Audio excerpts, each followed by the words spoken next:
大家好，今天是2025年3月11日啊。我们今天来看一下瑞典现在肆虐流行的3种病毒啊。你中标了吗？中标了几个？你今天咳嗽了吗？反正我是觉得，在过去的1个月，我至少中标了2个吧。我病了2波，大家可能看之前的视频就能听到我的声音啊，就是因为中标了。对，尤其是这种上呼吸道感染啊，我特别容易上嗓子直咽的原因。这个哪儿疲劳，它就会往哪儿长。我们来看一下，瑞典有一个词叫 Vabry Orin，就是 Web，照顾小孩、照顾生病的小孩，这个 VAB 和这个 February，他们2月瑞典语发音叫 February， 这2个词的合体给它合并在一起叫 Vabry Orin， 就指2月份啊，往往都是瑞典小孩生病最多的啊，也是有最多的人请假在家照顾生病孩子的1个月，每年的例行嘛，对吧？然而今年虽然2月份已经结束了，但小孩生病的势头似乎依然不见减弱。我们的这个周末的这个中文学校的补课班也是啊，上周有3个孩子没有来啊，也达到了这个目前的峰值。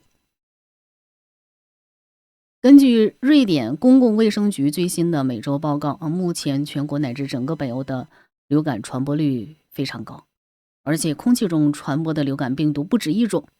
现在是3种，2种 A 型流感，也就是我们说的甲流，一种 B 型流感，就是我们说的乙流，同时在传播，而且流感的感染率仍在上升，预计高峰尚未到来。高峰尚未到来，我都已经病了2波了，吓得我瑟瑟发抖，我都担心第3个再来找上我啊！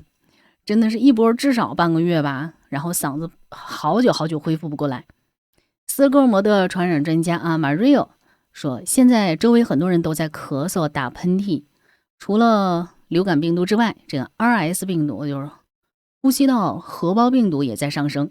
这种病毒对最小的婴儿的危险最大，严重时会需要住院治疗。为减少病毒传播呢，保护社会中的弱势群体，马瑞欧建议大家生病的时候尽量待在家中。他说，由于病毒传播广泛，预计会有更多的人因流感病情严重而住院，从而增加医疗系统的压力。如果发烧、咳嗽或者明显的感冒症状，就应该待在家里，尽量保护老年人、免疫力低下者以及年幼的孩子。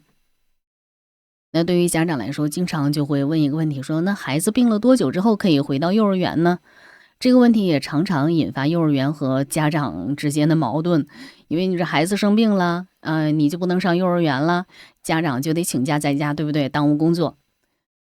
根据这个传染病专家说法说，如果孩子只是流鼻涕，但总体状态良好，仍然可以去幼儿园啊。马瑞又解释说，我们在疫情期间呢，瑞典是有这个措施的啊，幼儿园的健康要求更加严格啊，你稍微有点症状，幼儿园就给家长打电话，你得把孩子领回去啊。你有这个症状，比如说你发烧，你得这个发烧好了之后啊，24个小时，没有问题了，然后才能送。甚至有的时候最严格的时候要求你至少在家待1周，对吧？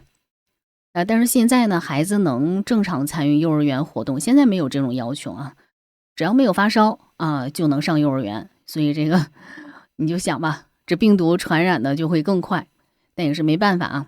轻微的流鼻涕或者咳嗽是可以接受的。瑞典公共卫生局的首席流行病学家表示，流感高风险人群可能需要接受抗病毒治疗。如果你是属于高危人群，比如说老年人呢，或患有这个基础疾病的，那么抗病毒治疗可能是必要的。这种治疗需要在病程早期开始，并需要进行病毒检测以确认是否感染了流感病毒。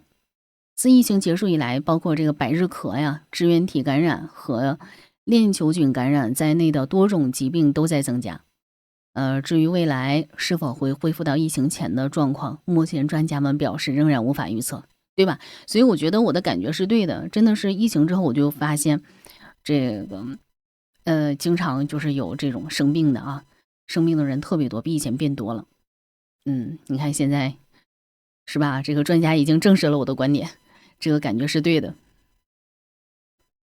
希望大家都能健健康康的。好，今天就到这里，谢谢。